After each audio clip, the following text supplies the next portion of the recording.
All right, everybody. This month's episode is with Sarah Metzger, who is the podcast host for What's on Your Plate podcast. You can find that, check her out. Check out her podcast. She's also owner and chef at Lelulo's, a vegan eats and treats spot right in Crown Point. Check her out online. Learn more about her here. We're going to talk all about vegan lifestyle, what that means, her journey along that vegan lifestyle, and what you guys can do today and tomorrow and ongoing to live a more plant-based life. All right, all about the girls, fans and listeners. Today we have a really exciting guest, Sarah Metzger, who is podcast host for What's on Your Plate podcast. I'm excited to talk more about that, as well as owner and chef at Lelulo's, a vegan spot here in the region. Welcome. Thank you. Thanks for having me. Yeah. So tell us a little bit about, I would love to learn a little bit about your podcast, of course, and Lelulo's and the vegan spot that you have and what you provide to the region. So fill us in. Yeah, absolutely. The podcast is an evolution of Lelulo's, essentially. Okay. So Lelulo started out about 4 years ago as a place to have somewhere in the region to go for vegan eats and treats. I've been vegan 12 plus years, and I've always felt it a void in the area. Yes, couldn't really find I was anywhere vegan to go. for a few years, and I completely understand. Like, it is hard to go out as Right. a vegan because everything has some sort of dairy snuck in there or something. Right, correct. Yeah. So there was a problem that needed to be solved, and I did something to try to correct that. Great. So it was a great experience for little under 4 years. COVID really took a toll on it, and then as we were starting to get our feet back again, the ownership of the building changed, and we lost our lease. So that was the demise of the physical space of Lelulo's. It's kind of storefront, right? Correct, yes. But it continues on in other manners, that of which is still food in the way of cake creations, custom cake creations for the vegan and allergy conscious, as well as omnis. You know, people that don't have allergies or a vegan lifestyle love what we provide. Yeah, anyways. It's still fantastic, even though you Right. might not be vegan. That's okay. More so, the pivot in the future, though, is going to be geared more towards food education and courses so that people can continue to learn to feed themselves and have a sustainable vegan way of life. That's really the roots of Lelulo's anyways. Okay, so Lelulo's is kind of pivoting, and I would assume along with that podcast, to really start to that kind of training and education of the community versus providing as much food. It's really providing the information about the food. That's a big part of what What's on Your Plate podcast is continuing on in the plant-based education, and it'll touch on other things too, the different layers of life that make our plates heavy and abundant in all ways, not just in what we actually eat. Love that. And I noticed, some of your episodes talking a little bit about things like that. I think as women, we probably deal with a ton, like imposter syndrome being one. Your last guest was a big juicer, I noticed, which same thing. I've learned a lot just through the years. I am a nerd on nutrition in general, not necessarily a specific vegan or non-vegan lifestyle, but just nutrition in general, how the body functions and how it is kind of reacts to what you put in it. So Right. I think that sort of thing is really interesting and something that will probably become more prevalent in our community. I think especially ongoing post-pandemic, we see a lot of folks that went through COVID, the healthier you were, the better it went for you, for the most part. Of course, there's outliers on every stance, but that seems to be in your guys' world too, in the vegan lifestyle, a similar sense where that tends to create a very healthy human. So it's a very interesting kind of combo, and I think it'll become a larger, louder topic in the coming months. I think so. I mean, veganism is not going away, and the awesome thing about it is that there's people from all walks of life that encompass this lifestyle, and I hesitate to call it a diet, but some people view it as, primarily things that you eat, but there is a difference between plant-based mentality versus vegan mentality when you encompass it as your whole lifestyle versus just what's actually on your plates. But either way, so many different people from so many different cultures, it doesn't Right. matter if you're man or woman, young or old, it really doesn't matter what ethnicity you are.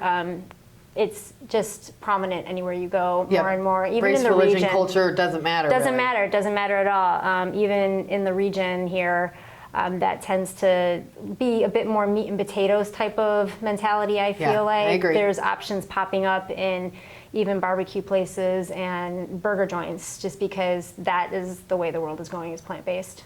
Very smart.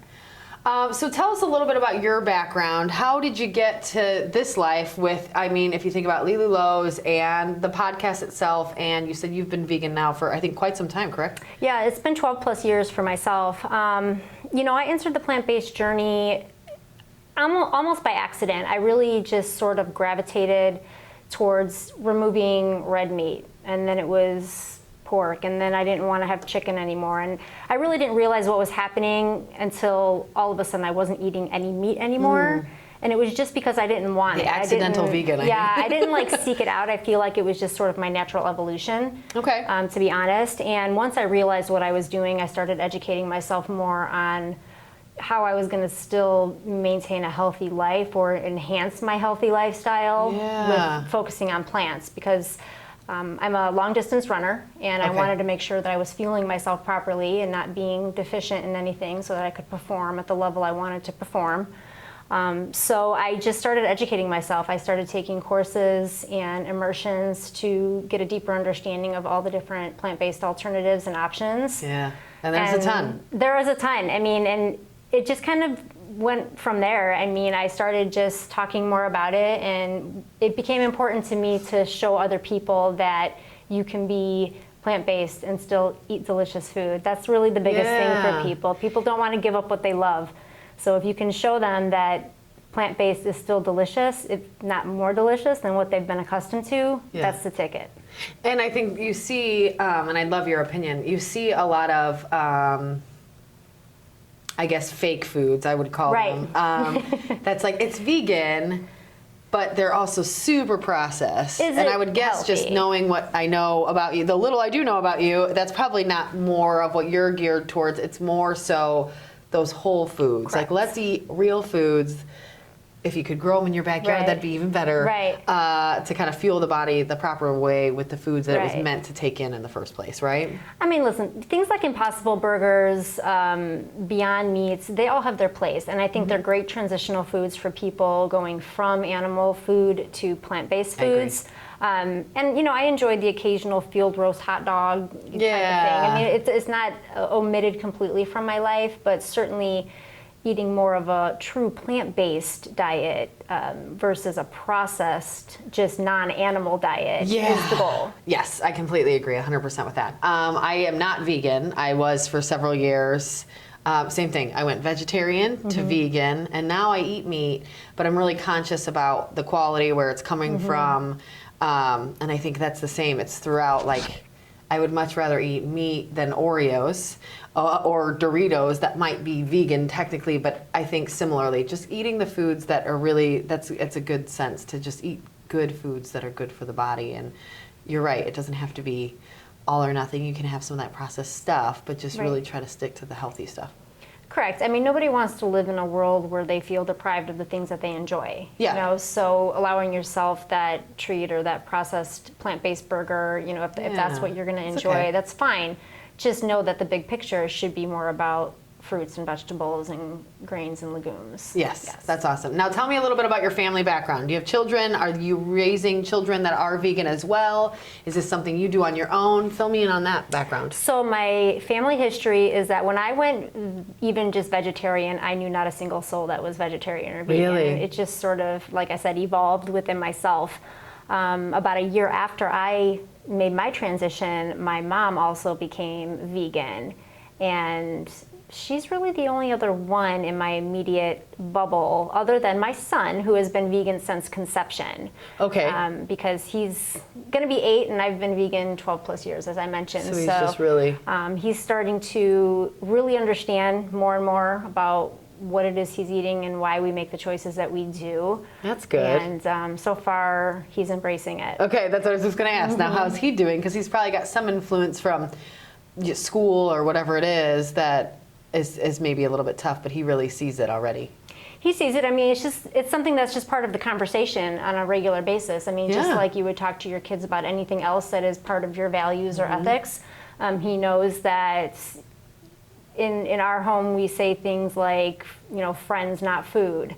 There's a fun notion of saying something like, we don't eat our homies, or we don't eat things that have a face, like that type of stuff. For him, it's more of the animal aspect, the anti-cruelty, we don't want to hurt animals, because that's what he can understand a little bit more at this point versus a health standpoint. Yeah, the nutritional value or anything like that, right? Yeah, for me, it started as I cared about what I was putting in my body, how I was fueling myself. It's evolved to I care about the animal aspect now as well as the environmental aspect. Yeah. But for him, he's still very much, we don't want to hurt an animal. We can eat without having to hurt animals. That's cool.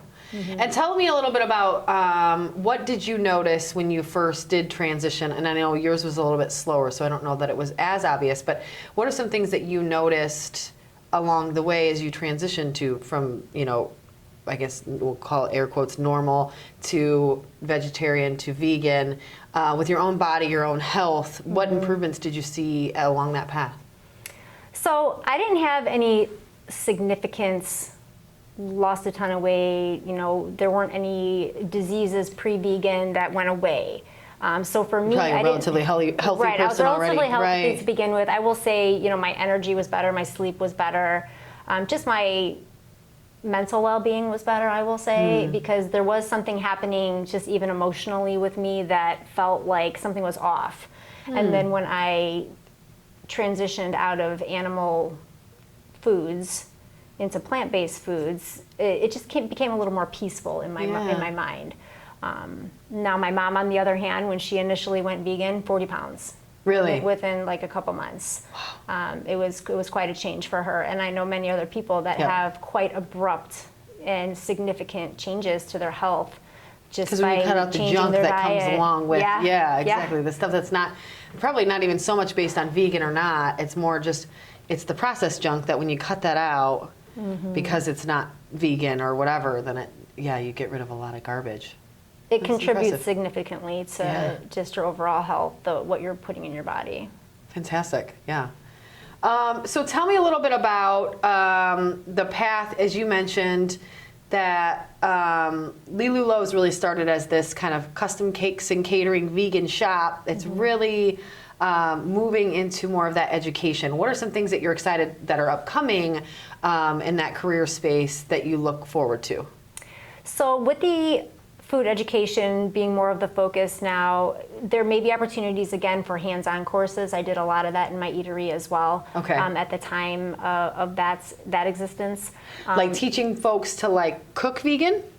Right, so I would invite fun. people around my prep table, kids and adults, and we would get our hands in the food and just create and talk to each other and educate and dialogue about food, essentially.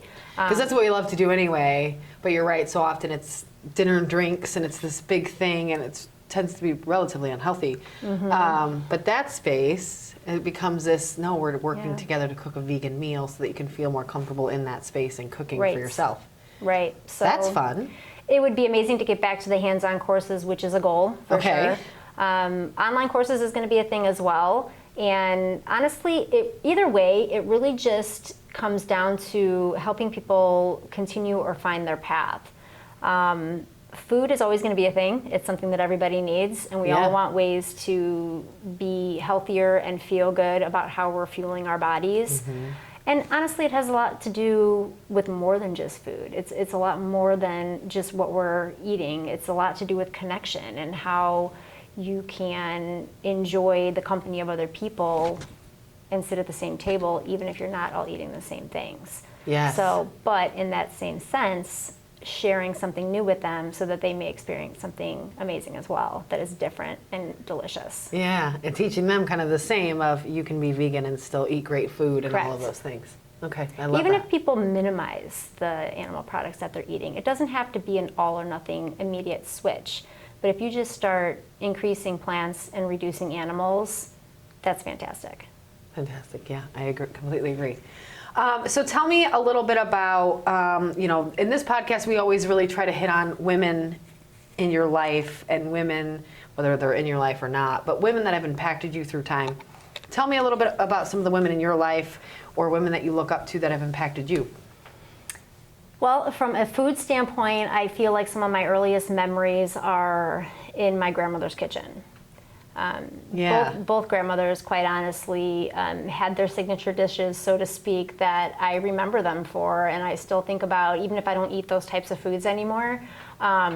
They still have a level of comfort for me. The smell of my grandmother's home when I walked in the door, and just the wholesomeness that she brought to everybody's life was something that you're not going to find that at a fast food type of place. That was one of the things that really stood out about my brick and mortar location, Lelulo's, was that everything was made from scratch. We created everything that we served you. It was never opening a package and just warming something up. So those experiences that I had and those memories that I carry with me was something that I wanted to bring with me as I was feeding other people.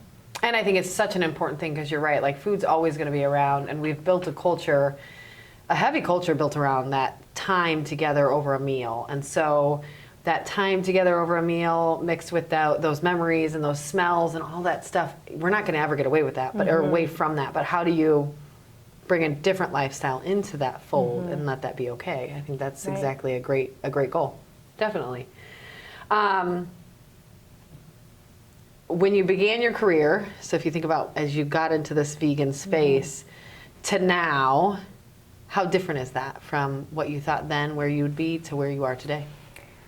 You know, just the level of knowledge, I say, is pretty significant. I mean, literally, I don't even know that I understood what the word vegan was when I officially started this path. It was just something that sparked in me for some reason.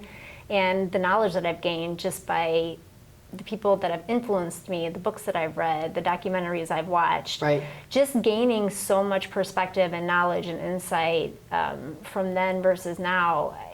It's just unreal, the things that you don't know until you know. Yeah, that's a great point. Yeah. And do you see as a community, or as you're out in the community, what is an average knowledge of what vegan is and means? I remember being vegan, but this was, of course, 2007, and the knowledge was very low, where people would be like, instantly you'd get the obvious questions of like, where's your protein coming from? How do you eat enough food? Isn't that boring? All of those, but like, my mom, for example, would be like, well, can you just eat eggs? You're like, no, that doesn't count. Or like, no, also not milk. And there's milk and cheese, so not cheese. And just that they don't necessarily grasp that whole concept. What does that space look like today? Can people, do you still see a lot of that? Do you see a lot more knowledge in the area? I mean, I can remember my grandmother not too many years back trying to feed me like a ham sandwich or something, and trying to tell me that it wasn't real meats because it was, like sliced and it wasn't like a pot roast type thing. Like it didn't come in a full package of meat. Yeah. So, I mean, that kind of gives you an idea of where I feel like a lot of the mindsets are still in our community. Northwest Indiana does have a pretty amazing vegan community.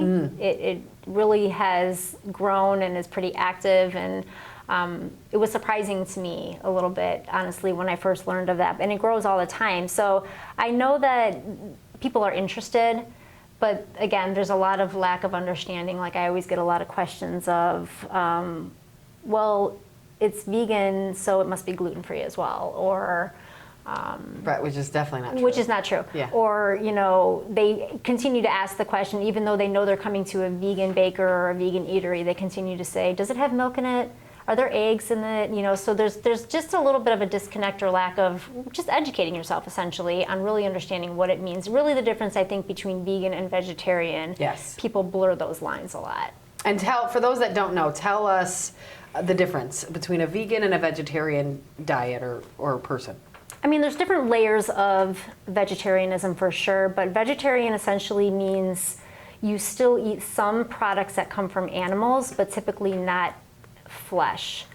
The exception is fish. That's why I use the word flesh, because some vegetarians will still eat fish, or there's octo-vegetarians that still eat egg, or lacto that still eat dairy but not the other. So that's a little bit specific, but veganism is essentially removing all animal products from your diets, including things like honey and gelatin. Got it.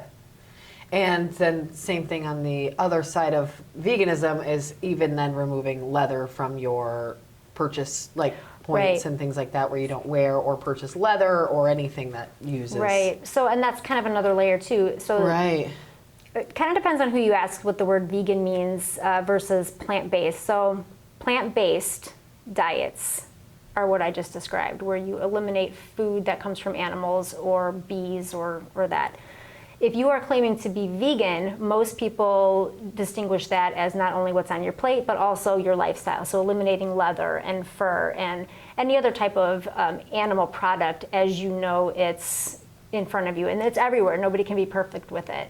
Right. A lot of times you've been taking a vitamin for years that you don't know is a gelatin capsule. Right. Yeah. There's just things the stuff like that that you almost never would think about. Yeah, there's things like that that pop up, and you know, there's medical emergencies that require the use of products from animals, and that's one of those things that, you know, nobody's going to be perfectly vegan in Probably removing every time. single thing from their life. But the point is, you know, when you know better, you try to do better, and you do the best that you can. Yeah. And with your son that's never consumed any animal product, do you see differences in him than other children? Like, does he have a higher focus point? Does he have less allergies? Is there anything that you're noticing different from maybe the average child the same age? Yeah, you know, it's hard to pinpoint the different things that cause types of conditions, right? But I will say that he doesn't have allergies. He's never had any type of deficiency in any type of nutritional profile. He does, you know, he is in all the higher ability classes at school and thrives in sports and activities. So, I mean, he doesn't have things that are setting him back that would make me believe that there's something missing in his diet. Yeah, definitely. Okay, that's fantastic to see. Tell me some, especially in your space, this is probably a really interesting question, but tell me some adversity or any obstacles that you have had to overcome through this journey. And I suppose in your space that might be more on the career side with the pandemic, or it could be some, I would assume it's not always positive input on veganism. Maybe there are some people that are nervous about that or disagree with you. So tell me some adversity or some struggles you've had along the way. From a personal standpoint, the first thing that comes to my mind is I very much sought the approval of my grandfather, and very much a meat and potatoes man, very much, you know, that type of mindset. So anytime I made something and brought it over to share at the holidays, it was always, is he gonna like it? You know, what's he gonna say? Is he gonna Please try don't it? eye roll. Yeah. And you know, he was such a gracious man. He would always try everything I made, and 9 times out of 10 he enjoyed it. But when the people around you in your family sort of, I guess, question your path or criticize your path or even bully your path. I've seen that probably in this realm. It's so interesting that that's a thing, but you're exactly right. Mm-hmm. Vegan and vegetarian lifestyles tend to get bashed pretty harshly by some folks. Right. He was never that way. Like I said, he was very gracious and welcoming, but he was always confused by it. Okay. He would say, oh, you know, Sarah's vegan. He didn't even really know how to say the word. And, you know, never tried to say the word correctly, and that's okay. But there are certainly other people in my family that bullied, for sure, and continue to do so. And it's just interesting because at the end of the day, what do you care what somebody else is eating if it's not hurting you? I'm not forcing you, right? Yeah, that was always what I thought too. Was like, I'm not forcing you to do this. This is something I've chosen for myself, right? And you should be fine with that. It's not something that I'm trying to push onto you. I'm happy to talk about it. I'm happy to tell you why I'm doing it, but you do you. Yeah. You know, and I'm going to do me. So kind of like common acceptance of, you know, wherever you're at on your journey. So I honestly feel like anytime somebody's criticizing to the level of bullying what you're doing, it really just stems from an insecurity of their lack of understanding. Somehow they're feeling threatened by I think it's a really great point. You're exactly right. So there's that end of things. You know, there was nervousness of pleasing my grandfather or his acceptance, and then there was the challenges of showing up to dinner, bringing my own food, and being criticized for it. Okay. I got through it. You know, like I said, I'm going to do what I'm going to do, and that's just the way it's going to be, whether Yeah. somebody else likes it or not. Professionally, the challenges, I mean, the many layers of that, from a storefront, everything, from just the normal challenges that all businesses have, to the feelings of insecurities of, is the community going to accept a vegan business? Is it ready to have a plant-based business here? Yeah, kind of, we're in the Midwest. In Crown Yeah, Point. exactly. Yeah. And I will say, for the most part, it was met with open arms. Good. There was a wonderful acceptance of it and a great following, people that really enjoyed it. So just it's always just getting past your own insecurities and excuses and just stepping forward. Yeah.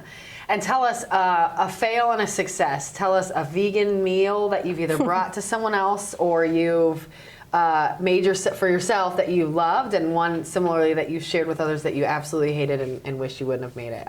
Is there a fail and a success in there? I mean, I guess the things that come to mind first is people love my cakes.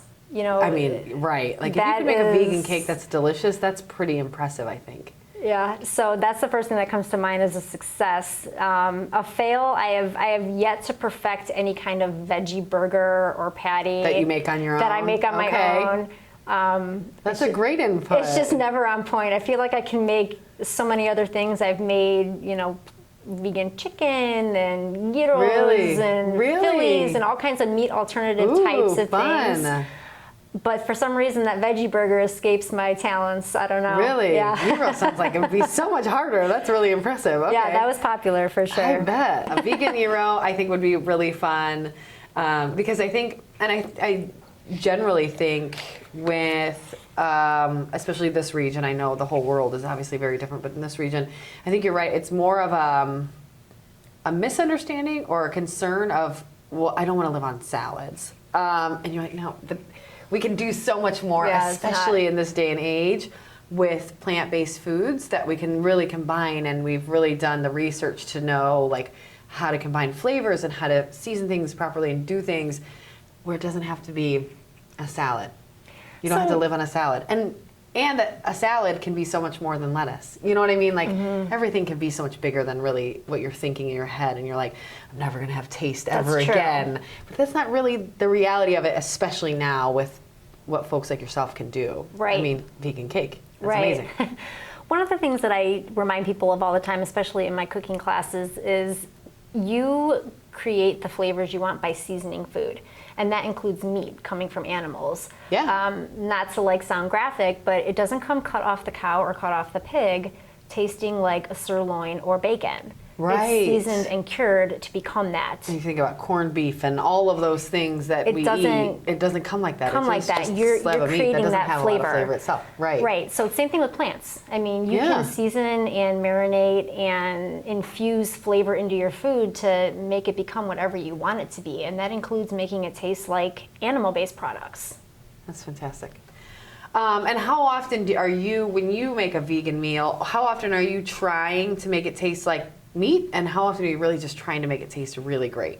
Like, do you really try to echo some of those flavors? At this point in my journey, I just want flavorful food. In my earlier years, it was important for me to transition in a way that had things be reminiscent in flavor. Like that vegan chicken or that vegan gyro, where it's like, I love that flavor of that food. How do I get it? Right. So, I think that is very dependent on where people are on their paths, and they don't want to step into their journey immediately missing the foods that brought them comfort or satisfaction. So that's where the place of the Impossible Burger come into play, because it is most people would not be able to tell a side-by-side Impossible versus Animal Burger. And that's great. There's certainly a place for those products. When you're a little farther on your journey like I am, I'm just not there's a lot of plant-based alternatives that I won't even eat because they're too realistic for me. I don't care for that texture and flavor and that's not what you're going for anymore. No, it isn't. Not at all. And comes with that tends to be a lot of process. So you probably try to stay away from it for that too. Right. I mean, even the things that I've made myself, it's great every once in a while, but I don't want a plant-based gyro every day. I don't want to. And it's probably similarly, just as it is to make the real thing, the plant-based version is probably still a lot of work too. I mean, same with, a gyro. It takes a long time to go make and season and cook properly and all that stuff. Same here. Correct. So you don't always want to do that. You want something simple where you can just grab a salad, and it is that easy, and it can be that simple. I'm a big fan of wraps. I mean, there's all kinds of things that just throw it into a wrap and make it simple. I'm all about just easy eating these days. I don't really complicate it. I just put whatever plants I have in a bowl or in a wrap and add some sauce, and I'm good to go. Nice and simple. And that's the thing, too. I think there's often kind of that misconception that it has to be difficult. And I think, especially for, our listeners are busy, career-based people, moms, parents, on the go, so they need that quick, but this can be quick as well, right? It is beyond quick, and that's the problem, is we really overcomplicate our lives in so many more ways than one. If people would just keep in mind a green, a grain, and a protein. Those three things. And the green doesn't have to be specifically green. That could mean any fruit or vegetable. The grain can be anything from quinoa to rice to the physical wrap you're wrapping your food in. Right. Even some corn chips on the side can be the grain. Yeah. The protein, anything from plant-based meat alternatives to beans to tofu. Quinoa works in both worlds as a grain and a protein. I mean, the opportunities and options are endless, and 99% of what I buy is from either Meijer or Strack. I don't go to Whole Foods to buy anything. It doesn't have to be crazy expensive either. It doesn't have to be expensive, and it doesn't have to be any kind of specialty product. You can get everything you need at your regular grocery store. And are you a gardener? Do you grow a lot of your own foods? Not so much. I wish I was better at that. But I just don't really enjoy gardening as much as a vegan should probably. But you kind of assume, but it doesn't have to be. That's okay. It's okay. Again, all walks of life, all different interests and talents. But I'm all about supporting my local farmers and the farmers markets, and there's plenty of people doing it. There's plenty of other people. I don't have to be good at everything. I'm good at creating the food. I don't have to be good at gardening as well. There we go. Yeah, exactly. My sister's a great gardener. She's a master gardener. She does her own garden. My parents do as well. And I just don't. And I will take all the free cucumbers they can give me, but I just don't, same thing. Yeah. It's not something I want to spend my time on. Correct. I don't want to do it. I just don't really like it. So I get and that. It's okay. no apologies about it either. Yeah, exactly. I make none. No, and like you said, you can make it taste really good. That's kind of that's one of the best parts. Let's talk about your work-life relationship. So I would guess this is probably a huge part of your life and your work, is this kind of, because this vegan lifestyle is not only a lifestyle, but really where you've kind of centered your career. Tell us about that relationship between work and life, what that looks like. Are you kind of an always-on person that's always working on these career goals of yours that are based in that vegan lifestyle? Or is that more scheduled and sectored, and you really do say, I'm going to work on the business from here to here. I'm going to work on my own food prep here to here, whatever you do outside of that. Tell me what that looks like. It's pretty blurred, work and everyday life, I would say, for the most part. It just intersects naturally, because it's food, a lot of it. So, I'm making food for myself as I'm planning what I might share from a recipe standpoint, as I'm planning what I might share from just speaking on a podcast They probably all kind of intertwine, yeah. Right. Then as you're cooking that meal, you're like, this is really good, and I should probably talk about it on the podcast because it's a really great recipe, blah, blah, blah. Right, exactly. So I would say it's pretty blurred. I've stepped back a lot over the years from trying to just bombard myself with trying to do everything work and everything home all at the same time. Really scaled back in that a lot. Just for quality of life purposes, quite honestly. Just trying not to take on more than I should. Yeah, and who helps you in your life, whether it be home life, work life, or in that kind of overlap of the two? Is it just you? Do you have someone in your family or your friends group that really is your side person that helps you, kind of your sidekick, if you will? Professionally, I don't have a lot of assistance. I have an amazing web designer who helps me do a lot of background things. That's important. Yes, because that's another thing that I just have no interest in doing. But from like a development standpoint, from a recipe development standpoint, that's pretty much me. Yeah. I would love to have somebody assist me with that. When I was in my physical space, I had a team over the years that provided good support. but that ebbed and flowed over the years, the levels of commitment people wanted to have with that. So Of course, that always varies. when it's your passion, when it's your mission, it's hard to get other people on that same mindset as you to care about it in the same way. So I would say it's pretty challenging to find somebody to join me in that way. But I'm open to it for sure. Yeah, okay. And that's what I was going to ask separately would be, as you pivot that kind of career and what Lulo's looks like, are you looking in the future to maybe bring on others to help build that? That would be literally a dream come true. If I could build what I'm pivoting to now to include the talents of multiple people, that's the best case scenario, because I feel like you kind of get stalled out and can't really grow unless you're having support from other people around you and people bringing their ideas and insight to the table as well. That would be super amazing. Yeah. And do you have people, I know you mentioned your mom being one, that are around you? Do you have friends that are vegan with you? Is it really like you and your mom's sort of thing and your son? Tell us what that support group that you work with kind of day to day looks like. So in my immediate circle, that's pretty much it. The support is there from the vegan community in Northwest Indiana, as I mentioned, and I've met so many amazing people just from having my door open as a storefront. The people that I've met in that walk of life has just been awesome, and the opportunities that it's brought me have been awesome. Good. So while I don't have like a group of friends that I go hang out with necessarily that are vegan, but that's probably more on me. I'm more like, I'm just gonna kind of be in my own space, more so than go out with other people for the most part. But I know it's there if I want it, but for the most part, I would say that it's more virtual, the support that I have, versus a group of people showing up. Yeah, and where would you point people if they're looking for maybe some information on becoming vegan, what that means, what that looks like, a transition, as you mentioned earlier? Is there, maybe it's your website, maybe it's a book you've read. Where would you suggest people go if they're kind of interested in exploring that journey a little bit and the vegan lifestyle and what it looks like? There's so many resources now. That's another great thing that has evolved over the years. From a camaraderie standpoint, I would say whether it's Northwest Indiana vegan groups on social media or wherever you are in the world, those groups do exist. You should just kind of go do a Facebook search and absolutely. see what's vegan around you. Yeah, that's a great idea. Here in the region, Northwest Indiana Vegans is the primary group. I hope I'm saying that title correctly. Okay. There's a couple of them, but that is probably the most followed one. Chicagoland has an amazing vegan following, so a lot of local people tap into that platform, and they're just available anywhere. From a just educational standpoint, that too continues to evolve over the years. Myself offering courses and coaching for people that are interested in that type of information is there, and there's lots and lots of resources out there for cooking immersions and courses and culinary schools even now that are opening that weren't available even 10 years ago, 5-10 years ago.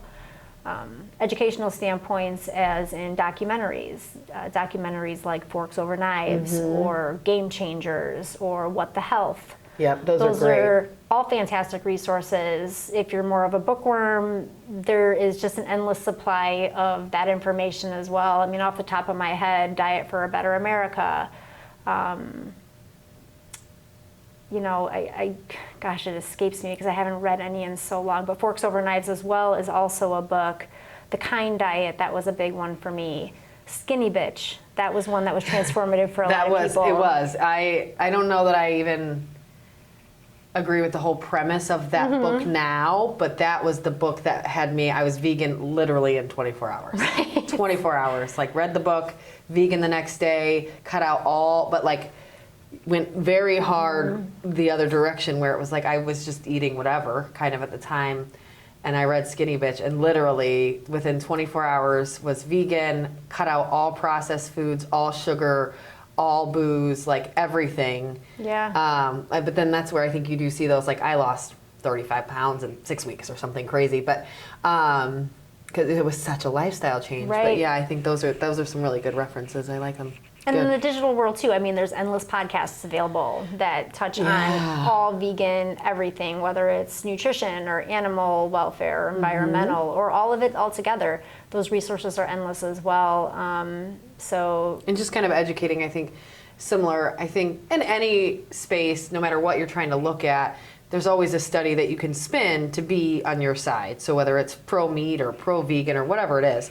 But I think those are ones that will at least give you a really good base information on what veganism is, how to get into that space, like you mentioned, how to make it simple. And just like in the skinny bitch world, it really is just like, let's boil it down to the basics, folks. You know, here's what's good for you. Here's what's processed and not good for you. Don't do this, do this. And I think that that's probably sometimes what people need. And what does that look like in a space for you? So you mentioned, you know, your online coaching, hopefully getting back to some of that in-person coaching, but the online coaching. So if someone wanted to connect with you, they really could just connect with you and you would teach them kind of how to be vegan, a transition process to do so, and how to kind of get on that journey. It's different for different people based on what they're actually wanting and where they're at on their journeys.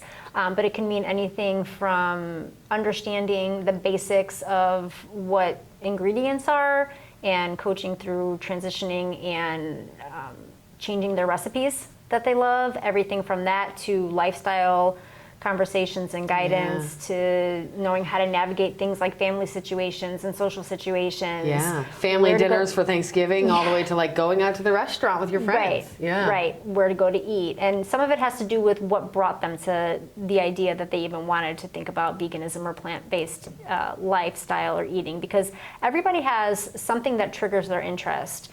There's basic pathways that bring you here. It's either health, animal welfare, environmental welfare, fitness. So there's different ways to get you here. So that often determines how I can be helpful on your path. So it's customized. That's fantastic, yeah. And I think a lot of people need that, depending on, exactly that. What are they looking for? What do they need? Where are they at in that space? Because I think if you've got a strong base knowledge, then maybe you can do some of that on your own. But someone like me would need help in, I know how to be vegan.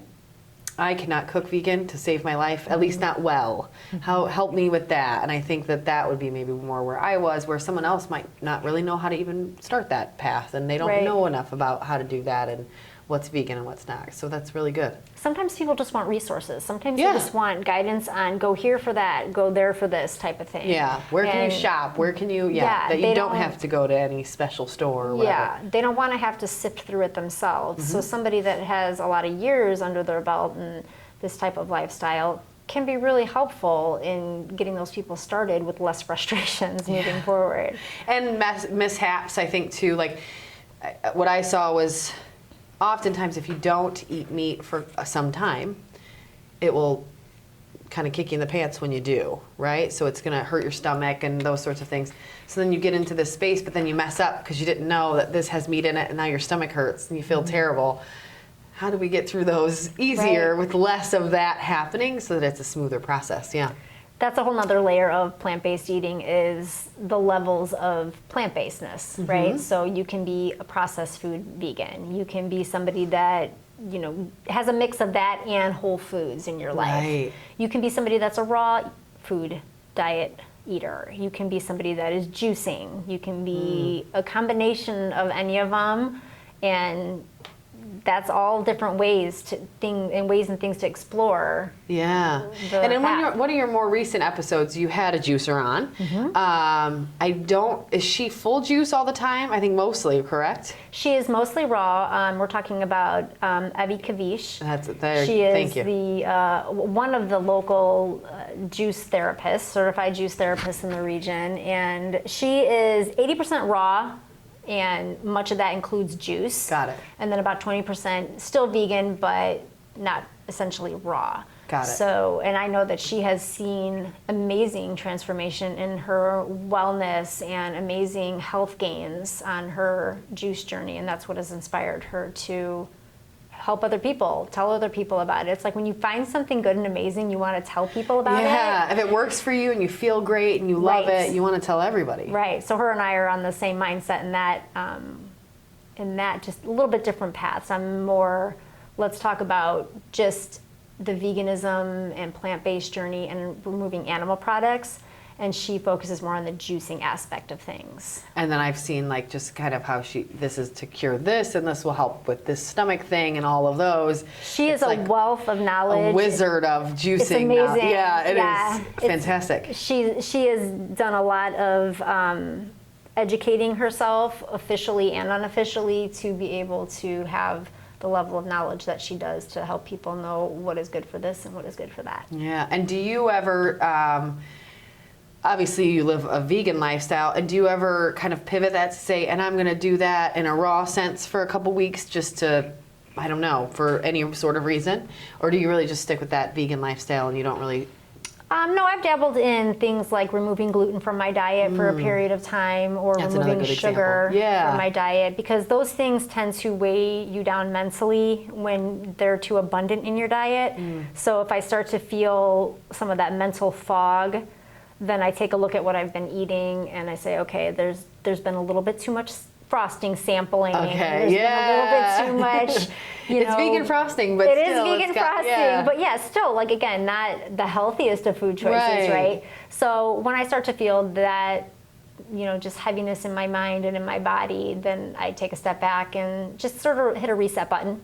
Okay, great. Yeah, that's a good point too. It's just, even in a vegan lifestyle, you can still pivot and change some things when needed for whatever reason. Right. I mean, I was never going to be somebody that didn't eat the foods that I enjoyed. That's another reason that Lelulo's was created, is because I, wanted to eat what I wanted to eat, even if it wasn't going to be from animals. So I'm going to always have a slice of cake. I'm going to always have the vegan ice cream or occasional, meat alternative. But it's just, I know how I feel when I have too much of that.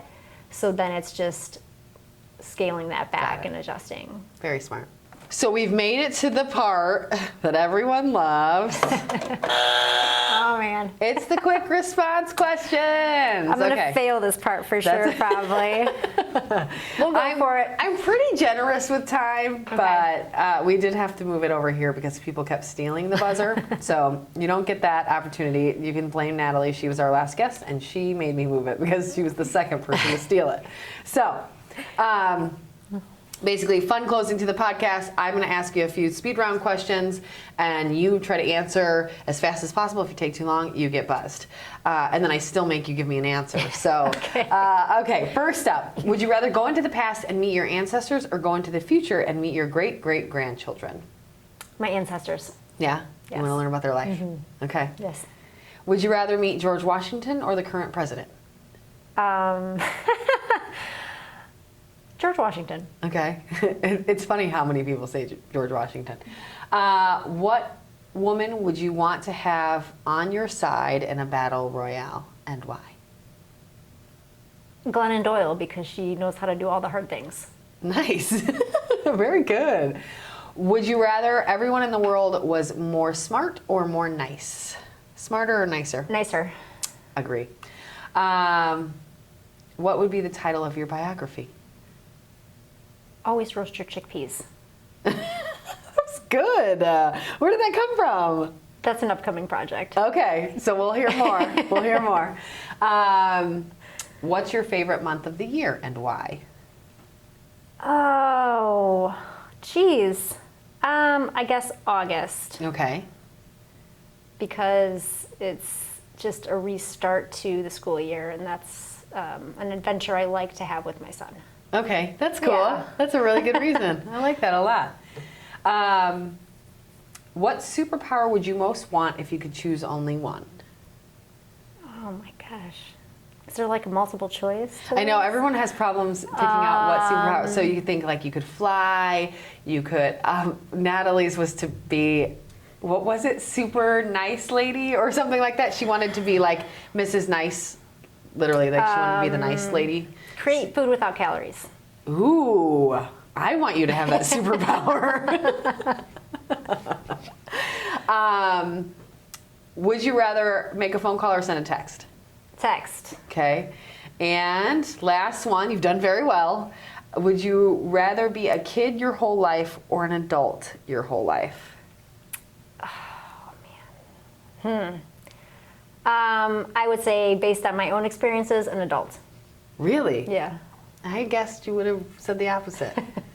I think like being a kid your whole life makes me, I don't know, I might like that. It'd be fun, you know? Well, thank you. You did it. you. Look, you didn't get buzzed once. Awesome. You did so great. passed. You passed. I think I do well under pressure, maybe, so. There you go. You just made those decisions as fast as you needed to the whole time. Not a problem. You did it. So for those that want to connect with you, they want to learn more about you, your company, what you're doing, vegan lifestyle, fill them in on how to find you online. There's a couple different ways. So the podcast is the newest, probably best endeavor. What's on Your Plate podcast. It can be found on Spotify, Amazon, Apple, anywhere you get your podcasts. So that's a great way to stay connected, as well as my website, which is lelulosvegan.com. Has a lot more information about other things that I offer in addition to the podcast. Fantastic. So you can find all the information there, learn more about you, learn more about that vegan lifestyle, what you're doing at Lelulo's. Yeah. I hope I said that right the whole So time. some It's a people, fun just to place. answer the question, because I know it's been a popular one, where does the name Lelulo's come from? Ooh, great question. It's a combination of my son and my dog's name in the order that I acquired them. So Lee and Lou is for my two dogs, Lianco and Luca. Aww. Lo is for Logan. So Lee, Lou, Lo's, Logan is the Oh my Lianco, gosh. Luca, and Logan. Yeah, so. I love Yep. that. I did not know that. I didn't even think about asking. That's a fantastic answer It's to an a odd question I did not name, ask. so many people are like, where'd you get that? How do you Lelulo's. say it? So, And it's super fun. yeah. It's a fun name. So I'm sure all that'll be in the show notes, how to connect with me. Yes, So we will put all of that in the show notes. Thank you so much, Sarah, for joining us, for teaching us what you've taught us already, but all that you've got upcoming. I'm really excited to see your journey and all that you're going to do and all you're going to teach us and kind of the future of vegan in Northwest Indiana and beyond. So I appreciate you and thanks for coming on. thank you for the opportunity. I love the conversation. Yeah. All right, everybody. Next up, we will see you next month for another episode. We just closed up our All About the Girls event, so if you haven't seen the coverage from that, go to NWI.Life and check out All About the Girls Part 7. And, of course, connect with Sarah across all the outlets she just mentioned and in the show notes and find out more about a vegan lifestyle. Thanks.